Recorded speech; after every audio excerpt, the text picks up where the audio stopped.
Good afternoon. I call this meeting to order. Welcome. Did I get a yay? Was that an enthusiastic yay? All right, all right. Good afternoon and welcome everyone to our 5,450th meeting. I'm Tom Limon, president of the Oakland Rotary Club, founded in 1908. We are the third oldest Rotary Club in the world, with more than 36,000 Rotary clubs in over 200 countries worldwide. Our club represents a diverse membership of 270 business, professional, and community leaders united to serve our local and international communities through a commitment of service above self.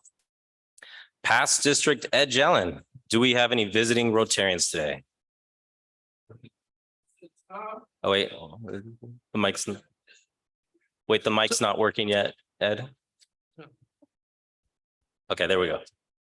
All right, now There we you go. can hear me. Do we have any visiting Rotarians here? Please, just one. I guess not, President Tom, no Okay. visiting Rotarians. Okay, well, you can keep the job, all right? It's not your fault. All right. Thank you. All right. If you brought a guest today, please be sure to introduce yourself along with your classification before introducing your guest. So if you have a guest, please stand up. Okay, Isaac Koss-Reed. Good afternoon, everybody. Isaac Koss-Reed, Chair of the Membership Committee, and I'm very excited to introduce my guest who almost doesn't need an introduction, Jose Corona, who recently launched a new venture called Reboso Ventures. Please say hi to him. All right, welcome. And I just wanted to say it's an honor to have Jose here. He's been doing a lot in the community for many years, helped out a lot of small local businesses, and we're honored to have you here today. We'll say thank you. Hey, Jason, don't kill it. All right. All right. Dudley Thompson. Dudley Thompson, graphics. Please stand up. This is Alex Isfaran. Alex is visiting as part of our relationship with the Oakland Chinatown Chamber of Commerce, but Alex and his wife also run the fortune cookie company in Oakland. So, all right. Welcome, Alex. Okay. Joe? Joe. Ramona or Joe? Who are you? Ramona, ladies first. Ramona Chang. Hi, Ramona Chang. I'm a real estate broker and my guest just walked in the door. He's over at the food table with Julie. That's Eric Harris. He's also a real estate broker and I believe a friend of Tom Limon also. That's right. Welcome, Eric Harris. Welcome. And his little brother, Ben, was my best friend growing up. So welcome, Eric. All right, Joe Garalka. Hello, President Tom. I'm Joe Garalka, CFO at East Bay Restaurant Supply.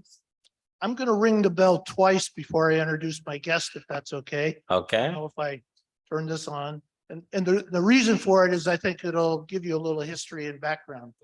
I'm going to ring the bell for an announcement, and I'm going to ring the bell for a little history about East Bay that might sound like advertising. The announcement I have to make, if you hadn't heard, is I plan to retire this December. After 15 years at East Bay, my wife has decided it's time that I come home. So to give you a little history about East Bay Restaurant Supply, it was founded in 1954. So over almost 90 years ago, 1934, and I'm the accountant. I was born in 54. It was formed in 34, so over almost 90 years ago. It was founded by a gentleman by the name of John E. Bresnikar. John E. Bresnikar was a very active member of Oakland number 3. He was a member of the board of directors. If some of you don't remember, here's a picture of him while he was on the board. John E. obviously retired and turned the business over to his son, John L. Bresnikar. John L. Bresnikar is who hired me over 15 years ago and grew that business to over $100 million pre-pandemic. John E. Bresnikar retired last December, and his son, third generation, Jonathan Bresnikar, is now the president of East Bay Restaurant Supply. So it was a great pleasure for me to introduce Jonathan Bresnikar. All right. I'm hoping he John. might follow his grandfather's footsteps and join Oakland #3. Okay, so Joe, that was a bell ring for retirement and for the Bessicott family? All right. All right, let's 2 bell rings and a bell ring, everyone. What is a bell ring? It's a $100 tax deductible donation to our Oakland Rotary Endowment. So 2 bell rings. And Joe, happy belated birthday. It was Joe's birthday yesterday. Oh, Joe. All right. David Kirsten. Thanks, President Tom. David Kirsten, I'm the chair of the Public Relations Committee, and I'm pleased to have a guest here, Courtney Miller, who is an architect, and we were comparing notes on famous buildings around Oakland with Fred Moore. So if you know of a great architecture in Oakland, compare notes with Courtney. Thank you. All right, welcome, Courtney. Great. So I wanted to introduce Ruth Straub, who's going to start us off with our thought of the day, and she's also going to share a little bit about her speakers committee. Thanks, President Tom. Thought for the day, I was thinking very much about our speaker today, Pam MacKinnon from the Hippest Trip, and I found these 2 quotes. Great artists are people who find the way to be themselves in their art, by Dame Margot Fontaine. So what is your art? And then Merce Cunningham says, if you have to love dancing to stick to it. It gives you nothing back. No manuscripts to store away, no paintings to show on walls and maybe hang in a museum, no poems to be printed and sold, nothing but that fleeting moment when you feel alive. It is not for unsteady souls. So, who are we looking for in speakers committee? We're looking for members who know people. So just like on the Game of Thrones, the gentleman says, I drink and I know things. You are the folks we're looking for on our committee. We could use a couple more well-connected people to recommend speakers. Another thing to know about the speakers committee is that any member can recommend a speaker. You do not have to do the weekly work or the week-to-week work of the speakers committee to be a great referral of speakers. We meet on the 2nd Wednesday of the month by Zoom, and we are really looking forward to having great programs for you this year. My ask for you as chair of the speakers committee is to tell people about our speakers. We have this great Eventbrite program up. It's easier to share our meetings than ever, and it's going to take everyone in the club to help us grow this club. So I'd like to welcome all of our guests who came today to hear our great speaker. And Tom, I'm going to steal your bell, but I'm going to ring the bell in appreciation of all of our guests today who joined us for a great speaker. Thank you. That's powerful. Thank you, Ruth. All right. So I wanted to also recognize everyone who's online. If we could get a gallery view of everyone who's joining us today online, and if we can give them some love. How you guys doing? Yeah, welcome. All right. So glad you all could make it today. Thank you. All right. So I'm going to go off script a little. And because there's been someone who's really been doing a lot for our club behind the scenes, and she's been an important member of the club since the late 80s. And she's never shy, and she's never shy to challenge the status quo. So Shannon, we're going to sing happy birthday to you, but you have to wear this ugly ass hat. All right.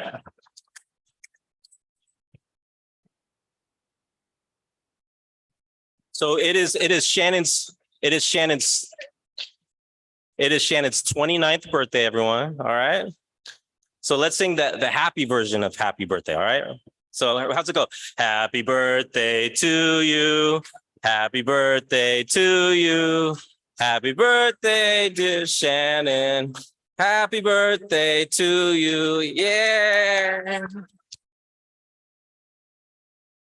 So Shannon, every time around my birthday, there's an old, what is it, Parks and Rec character Aziz Ansari plays, and he says, treat yourself. So you treat yourself, all right? Take a vacation somewhere, maybe Greece, all right? All right, so if you have a phone, please take it out. Be sure to check in on Facebook, Instagram, LinkedIn, whatever it is, but let people know you're here and let's not keep Rotary a secret. So I wanted to share some slides. The past week has been fun-filled. Last Saturday, who went to the Roots game? Could I get a show of hands? All right, that's right. We had a good turnout, and we could see the back of David Stein and CJ and Trisha. We had great seats for that game. Next slide. Let's just zoom through these, Peter. And so we brought the kids out. Our pastor governor was there, Richard Flanders with his child, and not everyone stuck around for the group shot. And then the next day was a hike at the Berkeley Marina, which was just a nice little walk. We had fur babies, we had real babies, and it was a nice way to get to hang out with Rotarians outside of club hours. Next week is our summer picnic. So this will replace our meeting. So do not show up to the California Ballroom next Thursday. Show up to Lake Temescal, and our guests, you're welcome to attend also. We would love to have you there. We're gonna have a great taco vendor. We have lots of beer, lots of wine. So it'll be fun. It starts at 5 p.m. on the north side of Lake Temescal, closest to Highway 24. And then the next slide I wanted to show was, as you know, we've been promoting the Hippest Trip, and we have Pam here today who's going to talk more about it. And if you're not going, then, anyways. All right. So this is going to be really exciting. I'm really looking forward to it. And after you see her slide presentation, you'll be sold too. And so we've reserved the Garret, which is a private room. We'll have music, and there'll be private bar, private bathrooms. So it's going to be special. So we get that room at 6:30, and you can reserve your space for the show online on Eventbrite. Next slide. And so we have all of our other upcoming events. You can just search Rotary Club of Oakland #3, and you can look at who our guest speakers are and send that out to your friends and get them here. Next slide. So this weekend is the Oakland Chinatown Street Festival. This is the first one in a few years. We have Alex. Where's Alex at? All right, Alex is right there. Alex is with the Oakland Chinatown Chamber. They need volunteers. So you can go on the website and sign up. If you need more information, you can contact me or go directly to Alex, and let's get some people signed up. I wanted to also give some district updates. Next slides. Okay, so we have a district fellow. Since we're not going to be meeting, I'm just going to run through these real fast. The district fellowship leadership meeting is September 7th at 5 o'clock in Pleasanton. So if you haven't been to a district meeting, it's a great way to learn about what other clubs are doing, look for other partnerships, and also best practices within other clubs. And then on September 30th, we'll be attending the Avenues of Service in Saratoga at the West Valley College. And then on September 8th, the day before we go to the Hippest Trip, there's a San Francisco Giants game.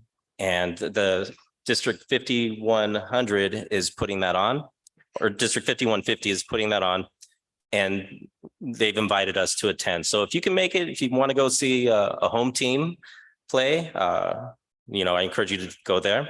And then October 14th, the San Francisco Chinatown Club, who's been a nice partner of ours, they're having their fundraiser at the War Memorial Opera House. It's a whiskey tasting. So who likes whiskey? I do. All right. So anyways, that would be a good one to attend. So for more information on this, please let me know or Jesse know. We'll get you more information. So it's Keith Uriarte, and he has a couple of slides to show us too. So let's give Keith a welcome. All right.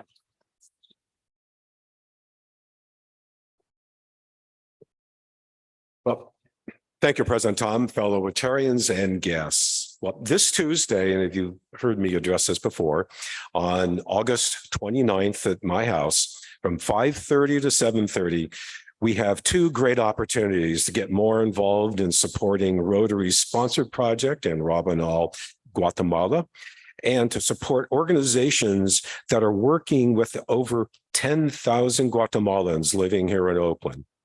You'll see some pictures of the recent, some pictures of our project. It's a project that is sponsored by Oakland and a number of other Rotary clubs in Robben Island and the surrounding area. And that's okay. And perhaps in the future, we'll have some pictures of Oakland Rotarians working alongside community organizations here in Oakland. I recently read that 30% of Guatemala's gross domestic product comes from Guatemalans living in the United States.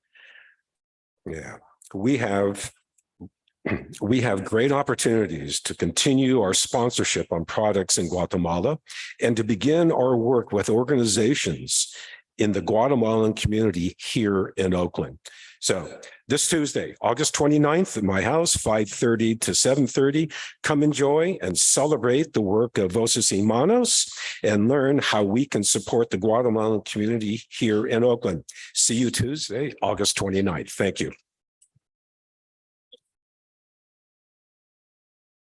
Yeah, and our club, if you didn't know, I'm sure most of you know that we've had a long relationship with the Guatemalan clubs in supporting their efforts in the indigenous communities. Yesterday, we had a really great committee chair convening. It's really exciting to see what leaders we have involved in our committees and also the excitement and programs we have planned for the year. If we could show a slide. So Michelle Ingram, she has a sinus infection, so she couldn't be here today, but she's reviving the golf committee. So October 3rd is a save the date. It's $50 at Metropolitan Golf Course. And she's really encouraging all levels of experience to attend, beginners, more experienced people, and also 9 and 18 hole outings. So for more information, be sure to contact Michelle Ingram. And from the floor, do we have any committee updates? I think Isaac, you have a committee coming up, a committee meeting and just starting up.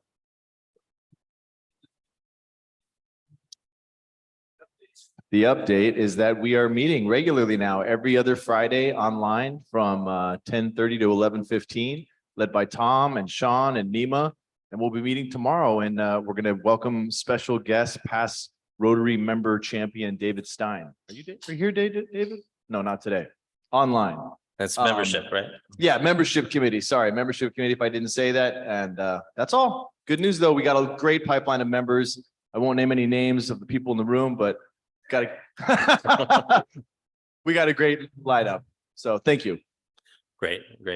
And are there any other committee updates? Okay, so the gala committee is looking for a location, a potential venue. So if you have anything in mind, please let Carrie know. Carrie's right back there. And Teresa Wayand also. So thank you for your help with that. And then also World Community Services has been working on launching an important project in Africa. So we'll be hearing more about that in the future. So let's see. So we are running a little ahead of schedule. So Pam, we can give you a little extra time or we could have some fellowship. What do you prefer? Okay, why don't we do just a few minutes of fellowship? If you need an icebreaker, how about your first job? Okay, we'll return in just a few minutes.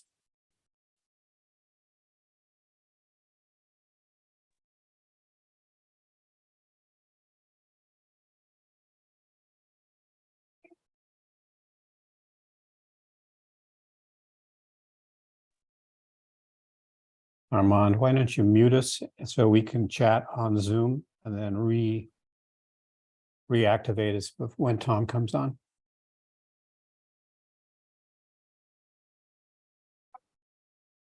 So if anyone would like to unmute and share, that would be fine.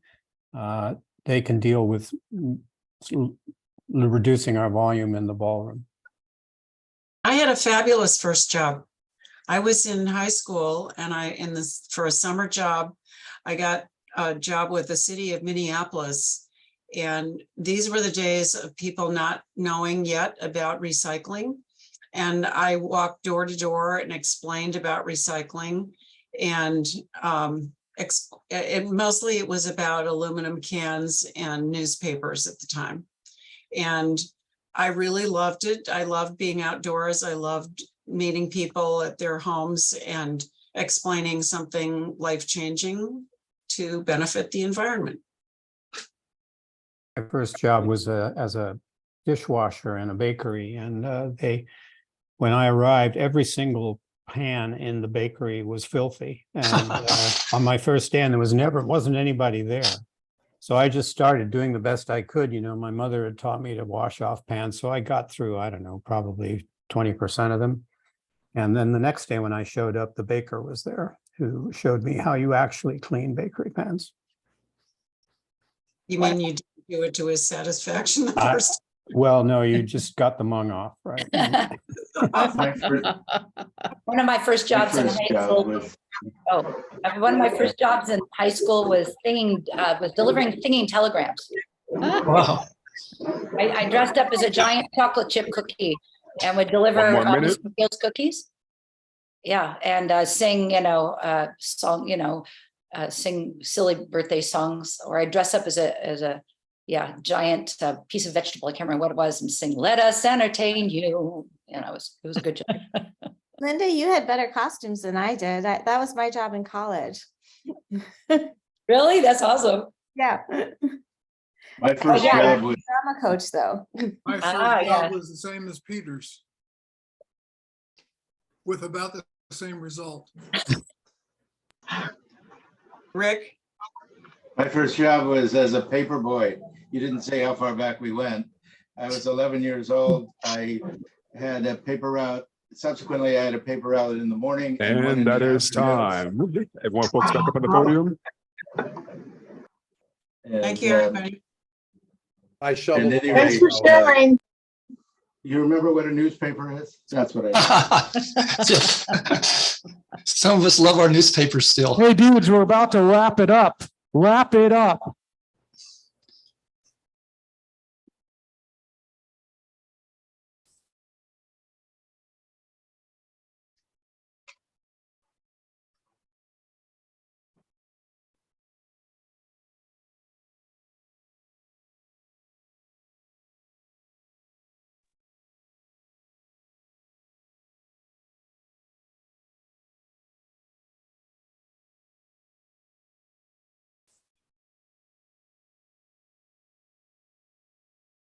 Okay, the Zoom group are ready to have the meeting resume.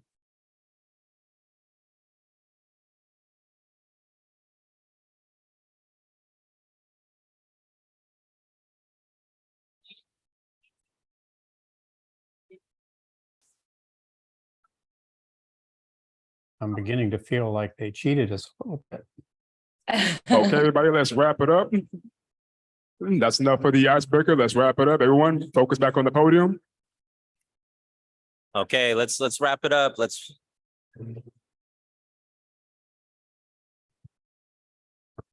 All right. All right, everybody. Was that okay? Was that good? All right. All right, so let's bring it back in. Let's bring it back in. All right. So today we have a very special guest, everyone. So today we have a very special guest, and my lovely wife, Christy Johnston-Limon, will be introducing her. Thank you, Presidente Tom. Thanks, everyone. Hi, Christy Johnston-Limon, Economic and Community Development. And who here has heard of American Conservatory Theater? Yeah. So you're in for a treat, whether you have or have not heard of ACT. I thought I would introduce Pam with a little story about how I got to be involved with ACT. I'm on the board of trustees and have been a board member for the last 2 years. My first encounter with ACT was actually when I was in 3rd grade. They used to offer tickets to public school students to come out and see the shows. And that field trip show inspired a lifelong interest and appreciation and a love of theater and the arts and the unique ability for the arts to truly inspire us while bringing us together in a really shared transformational experience. And so that is what the theater is for me. And I hope for those of you who have decided to go back, guess what? It's open. I remember seeing A Christmas Carol And that actually continues to be a holiday tradition even now with our own children. And ACT is now so much more, right? I think the organization has really grown because we are one of the largest regional theaters in the country and serve not just San Francisco, but the entire Bay Area. And here, to tell you more about it and the role of the theater, that to remind us about the joy of gathering in celebration of liveness, I stole that from you, is Pam MacKinnon. I'll tell you a little bit about our artistic director. So Pam MacKinnon starts her 6th season as ACT's 4th artistic director. She is a Tony, Drama Desk, and Obie award-winning director, having directed upwards of 80 theatrical productions around the country, off-Broadway, on-Broadway, London, and Europe. She won the Tony and Drama Desk Awards for her production of Edward Albee's Who's Afraid of Virginia Woolf? And she has been recognized as among the 25 most influential San Franciscans of 2020 by SF Magazine, along with ACT's executive director, Jennifer Bielstein. Pam is the most recent past president of SDC, the national union representing stage directors and choreographers. Please join me in giving Ms. Pam MacKinnon the warmest Rotary welcome that we can give her.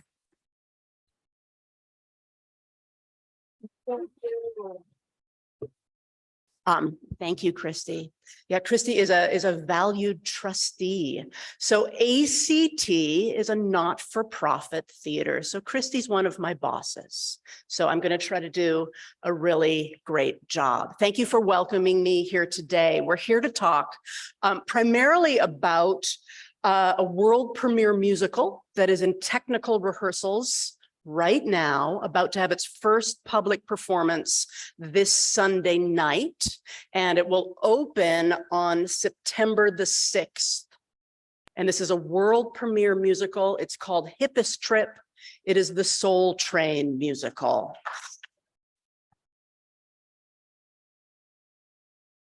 So this is a world premiere. We are a not-for-profit theater. We are partnering with commercial producers because the goal of this musical is to be built here in the Bay Area at ACT in order to move to Broadway. So I'm primarily going to talk about building a musical and this musical in particular. But first, I just want to take 2 minutes to talk about ACT. So I will ask for that next slide. So ACT, our purpose, we're a not-for-profit theater, so we have a purpose. Our purpose is to be, the previous slide.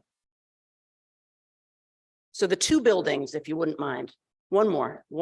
Okay, so we have 2 theaters. Both are in downtown San Francisco. We have the Tony Remby Theater, which is kind of this classic, if you haven't been there, this classic, almost like Broadway house, right? It's a 1,000-seat theater. It has an orchestra. It has a mezzanine. It has a balcony. So in some respects, we're the perfect place for a musical of this kind of scale and ambition to start, so they can actually see what it will be like when they move it to that 10-block square that is known as Broadway.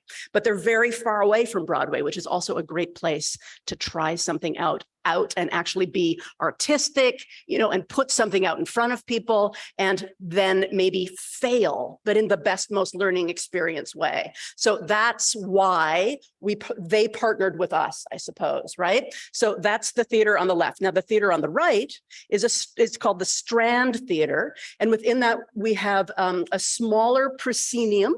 So again, an end space and it has 283 seats. And we also have a small black box. It can be an event space. It can be a performance space, maybe for 100 people. So that's the Strand Theater on Market Street. Those are our 2 places. ACT as a not-for-profit has a nice purpose statement. We are an essential gathering place that brings together artists and community to inspire and provoke. So buildings are important, perhaps, when you're an essential gathering place, but in that purpose statement, the most important thing, as Rotarians know, are actually people, right? So we bring together artists and communities. So in ACT, in addition to putting on live plays and musicals, we also have an education and community department that works a lot in community. So you'll see actually in the previous slide, sorry, one of our longest community partners are a continuation high school called Downtown High School. And weekly over the course of a semester, students come to our spaces and they build plays. They write them, they perform them, they eventually present them on our stages. It's an amazing long-term 13-year now, ongoing partnership. We also, next slide, please. We also have, so our middle name is Conservatory. We have a lot of actor training programs. We have actor training programs for adults, like perhaps it's it's someone who works in a marketing department and their boss has said, you have to get better at public speaking. Those people might come and take, a class for 6 weeks. Next slide, please. We also have training programs for primarily for students who maybe aren't ready to get a master's degree in acting, but they want 1 semester. It's called the San Francisco semester. And so it's kids maybe right after high school, maybe before college, or maybe after college before graduate training. It's in depth, like 8 a.m. to 8 p.m., 1 semester of like, whoa, I think I want to be an actor, that kind of training. Next slide, please. We also have training for, it's called the Young Conservatory, and it's for students ages 8 to 19.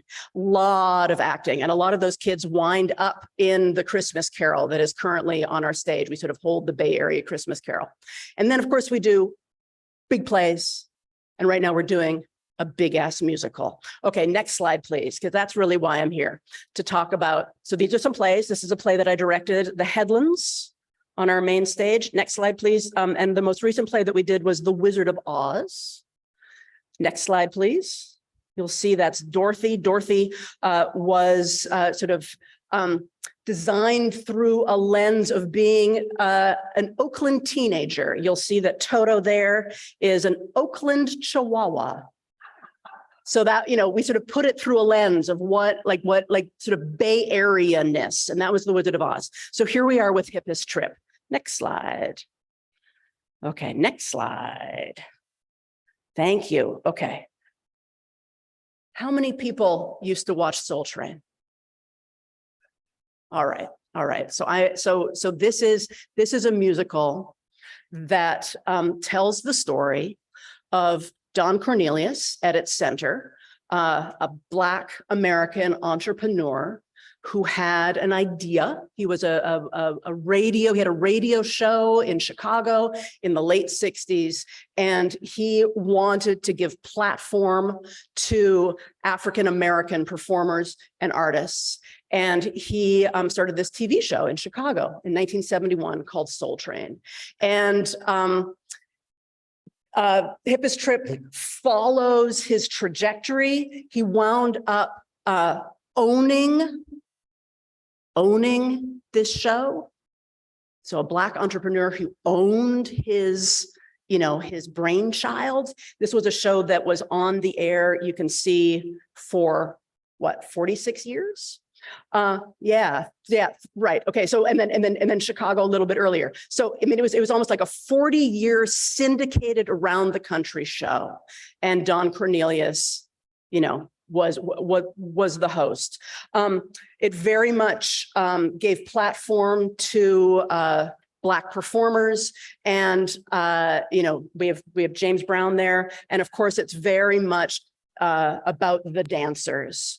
And so this musical really focuses not just on Don Cornelius, but also the intergenerational struggle, if you will, in how to create something and then 35 years later still have ownership of that, still be able to evolve at times. And this is definitely part of the story of this musical. At times, sort of seeing sort of the world passing you by, but still wanting to sort of own your original impulse of giving platform and almost like creating culture for America when maybe it's not of interest to you.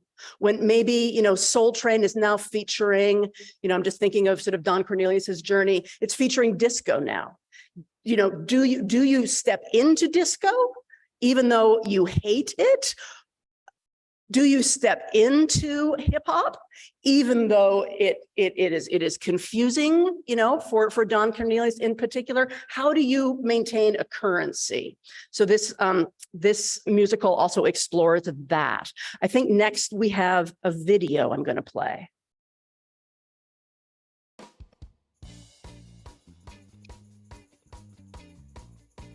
I think we want people to walk away from the theater talking about this as an experience, not even just a show. The idea that you are being immersed into the world of Soul Train, making you want to not just walk out of the theater, but dance out of the theater, move out of the theater. The television show is exploding out of the proscenium and into the theatrical seats. I'm honored to be in the space with brilliant minds and beautiful spirits and people that just walk in their truth. What I would love for people to come away with, and it's everything that I get every time I leave rehearsal, is that joy and also a sense of learning something, but even more a sense of unity. I hope that people walk away from this show feeling the same stuff we feel when we in this room. We hope that what we put in it is what you're gonna get out of it, which is just a space for us to be full and visible and free.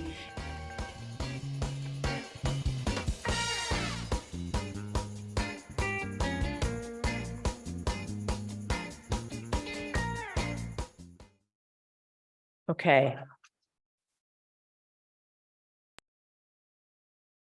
So as I mentioned, I'm the artistic director of ACT.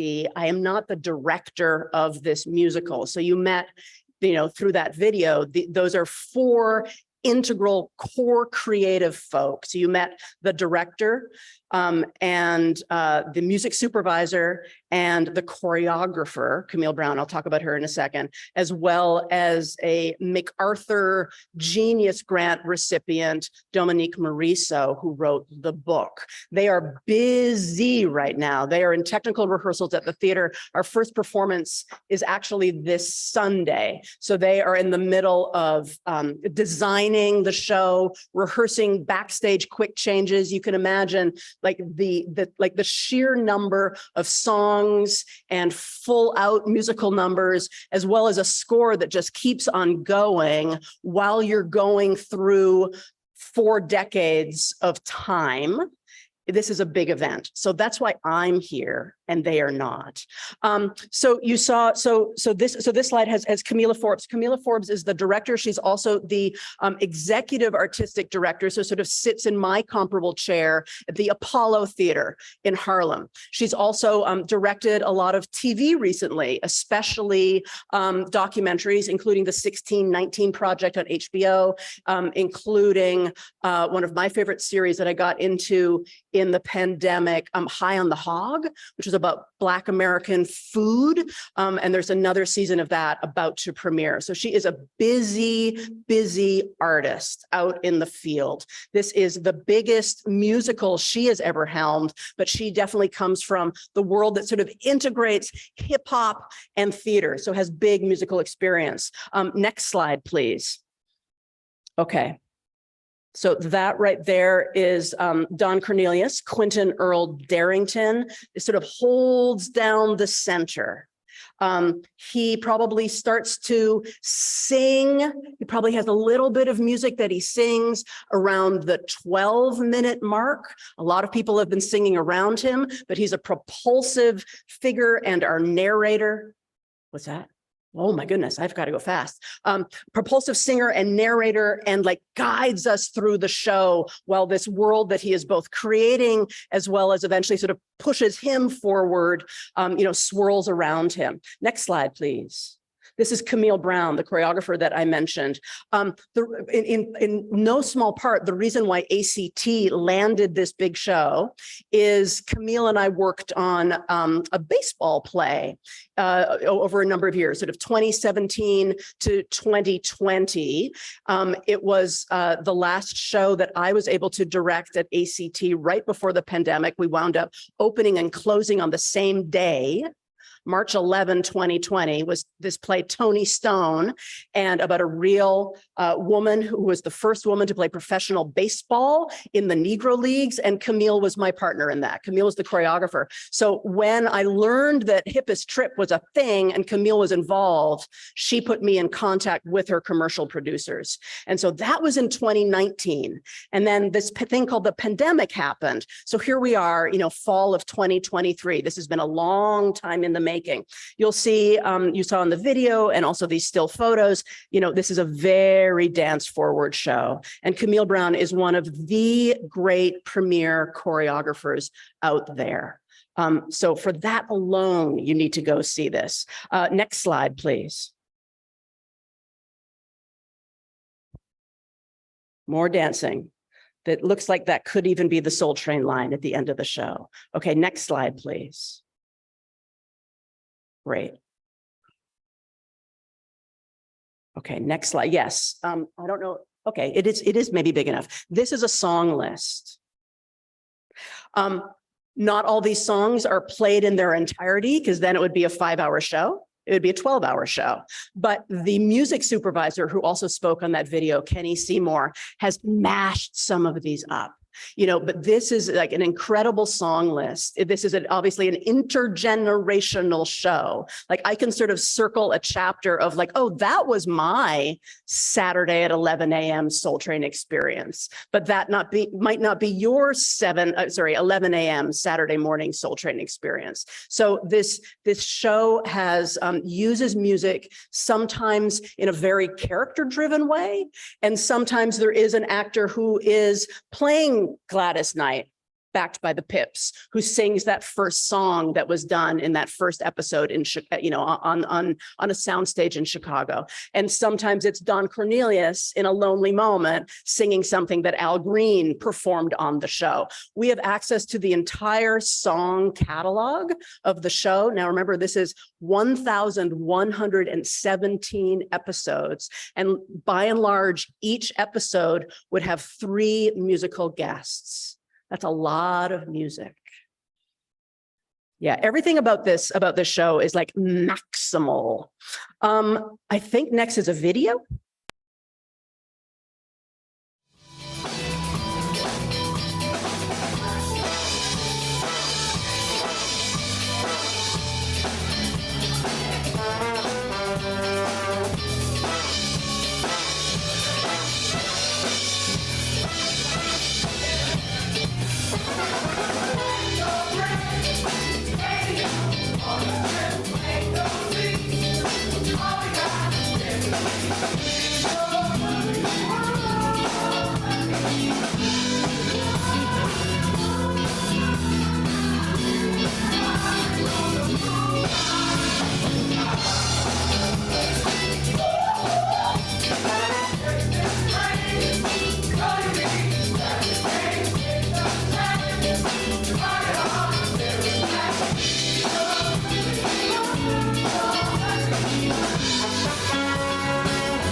So that was footage taken from something called a Sitzprobe. There are a lot of German terms in theater because the Germans do a lot of theater. So a Sitzprobe is a sit and listen. It's the first time in a musical when the actors, when the singers and the band are brought together. They've been parallel track rehearsing. And so that was the first time that this company of 25 singing, dancing actors were in that tiny room. Tom mentioned earlier that the Rotary, I think, is going to have an event at the Garret, which is on the 5th floor of the Tony Rembe Theater. It was in that same room where that Sitzprobe happened. So big energy. And they went through all the songs that day. Now we're in technical rehearsals. So that band is actually on the stage with the actors, but behind the set. You will not see them. So this is a shot of the interior of the Tony Rembe Theater. And this is without hippest trip set in it. I wanted you to sort of see it in its beautiful grandeur, right? This golden, brocade room, but sort of in its almost like perfect state. Now, I just for you, a little behind the scenes. Next slide, please. I walked through tech rehearsals actually, I guess last week when they were just starting to play. Next slide, please. And I took a couple shots illegally. You'll see it's a very video forward show. You'll see that the frame is this sort of traditional TV set. Next slide, please. Yeah, you'll see that these swirls that can be used to like animate come out of the box. Next slide, please. Yeah, we're really taking over the entire theater room in order to give platform to Don Cornelius's and the dancers and the amazing artists that were featured on Soul Train for 40 years, give platform at our theater in this world premiere musical. That's my presentation.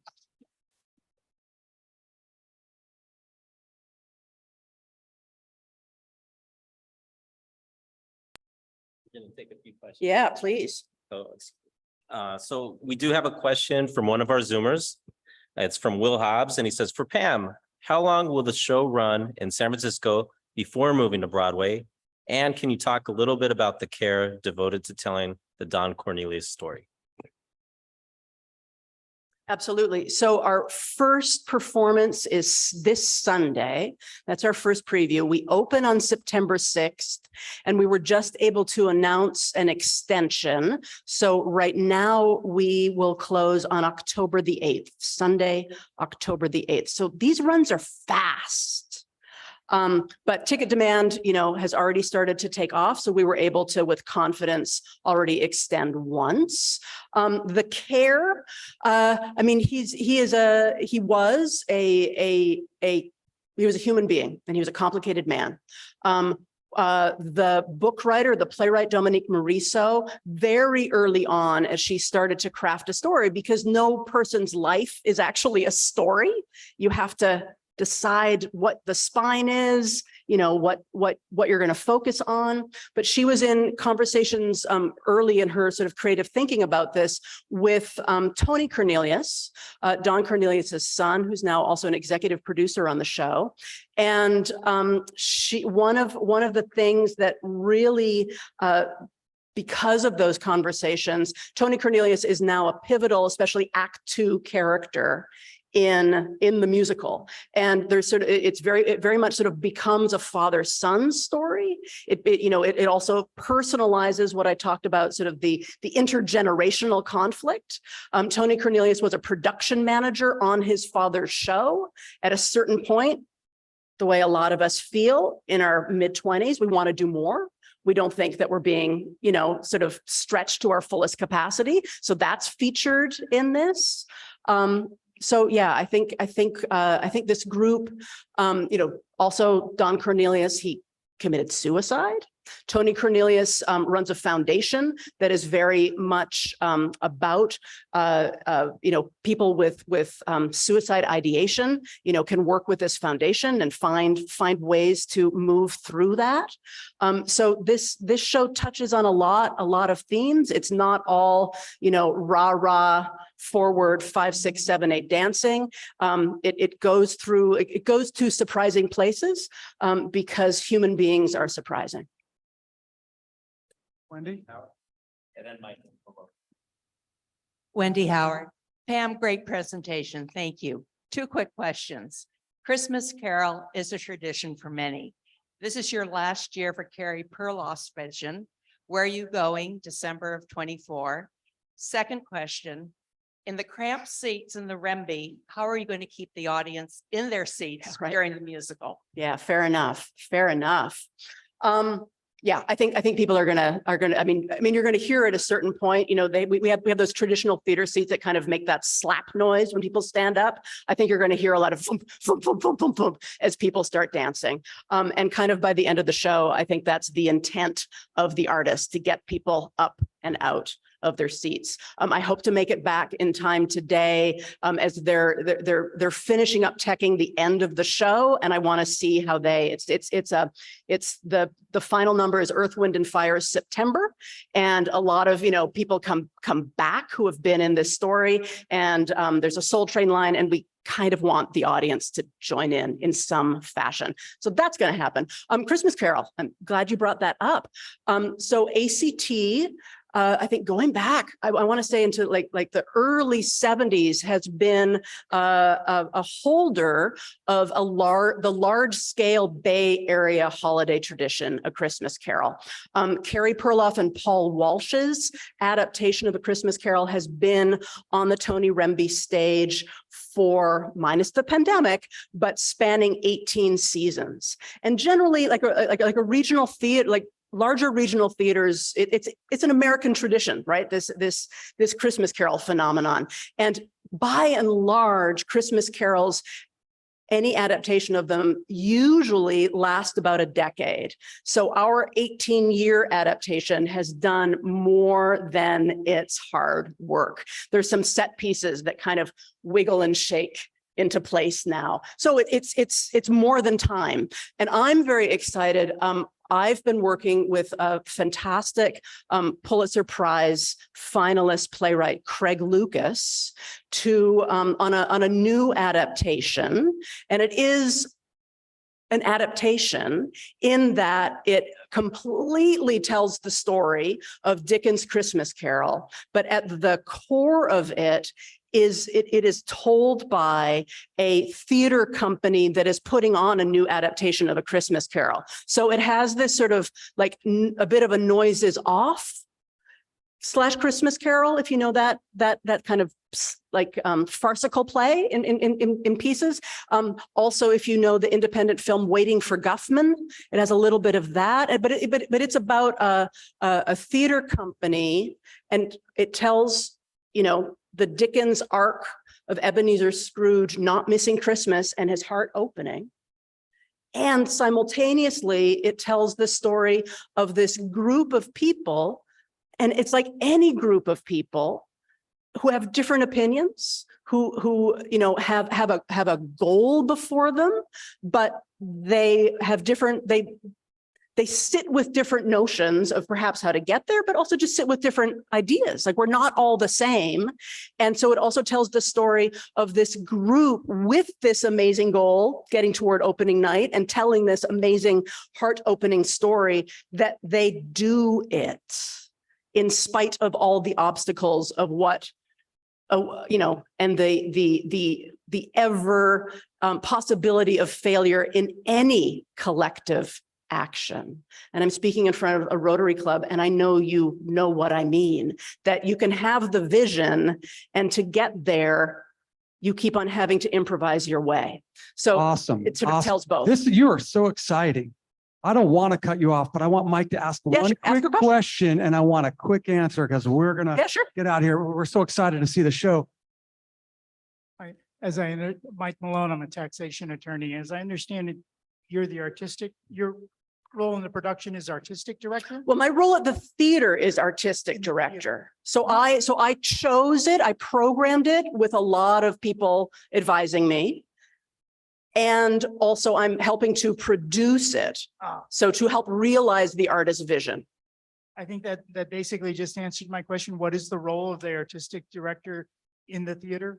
Did that Yeah. I mean, I'm very much with a lot of people around me giving me very good advice.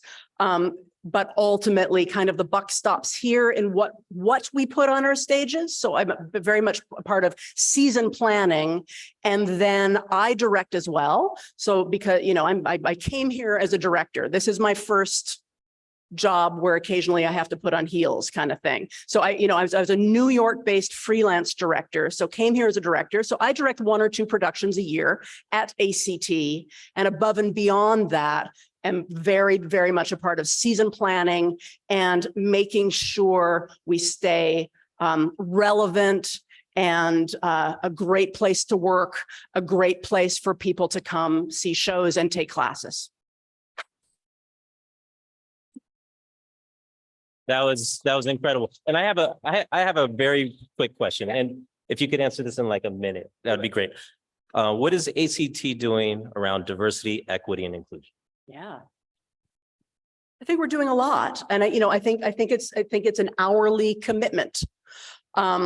Equity, diversity and inclusion, we use it as a lens, whether it's how do we welcome patrons into our spaces? How do we think about what to program on our stages? How do we help realize the vision of amazing artists? And in terms of like season planning, what is the breadth of different points of view on stage and how do we help realize that? Let's give it up for Pam. That was incredible. And one of the things I noticed being a patron was even going to the bar at ACT, and they had two beer options. One was 21st Amendment, Speakeasy, and the other was Full Circle. And those are two Black-owned breweries. Those were the only beers they had available. So, I think it's from top down. It's very evident.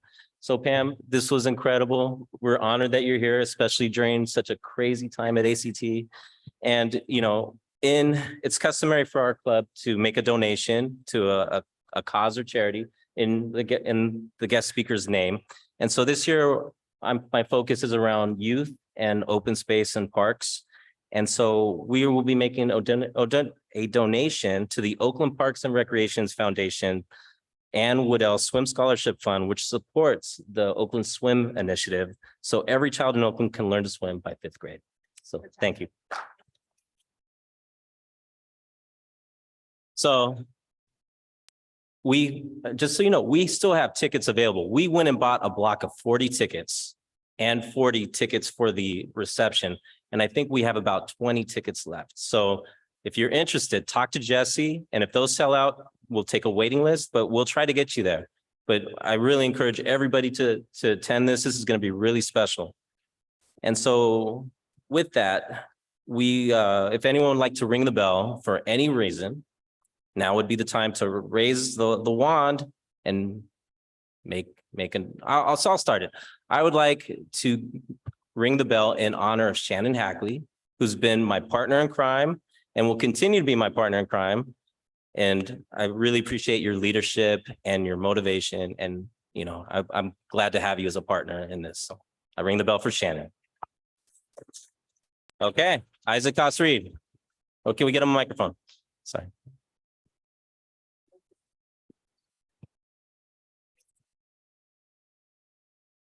I'd like to ring the bell for Tom and Christy for working as a power couple and doing amazing things in our community, including here today by making this great program happen. Thank you. Thank you, Isaac. All right. So, okay. I'd like to ring the bell in honor of Pam MacKinnon and ACT. Thank you for being here. Okay. All right. So before we close up, we have Ruth, but before I'd like to give special thanks to our sole AV crew today, Armand with Youth Beat. Yeah. I also like to thank Peter Sherris for being online and Jesse Bodel, who's actually, who should be in bed resting right now, but he's actually here working. So thank you, Jesse. Julie Fox is going to be taking a well-deserved vacation. And so, but yeah, thank you, Julie, for handling our lunch. Thank you to all our Zoomers for being online and joining us. We had over 30 people online today. So thank you for joining us and making it here. And Ruth for being Ruth. And so Ruth, could you please share a little bit about who our special guest speaker will be next week? Oh, shoot. Got no guest speaker next week. Know why? Because we're not going to be here. We're going to be picnicking. So please bring your friends, your family, your colleagues. This is an everyone's invited summer picnic. You sign up on Eventbrite so we can get enough food for everybody. It's just $25. And all you have to bring is yourself. 5 PM. 5 Thank PM. you, Tom. The food will be served at 5:30 and kids under 18 are free. So thank you, everyone who's here today in person. And thanks again to everyone who's here online. Remember, Oakland Rotary is here for you. This meeting is adjourned.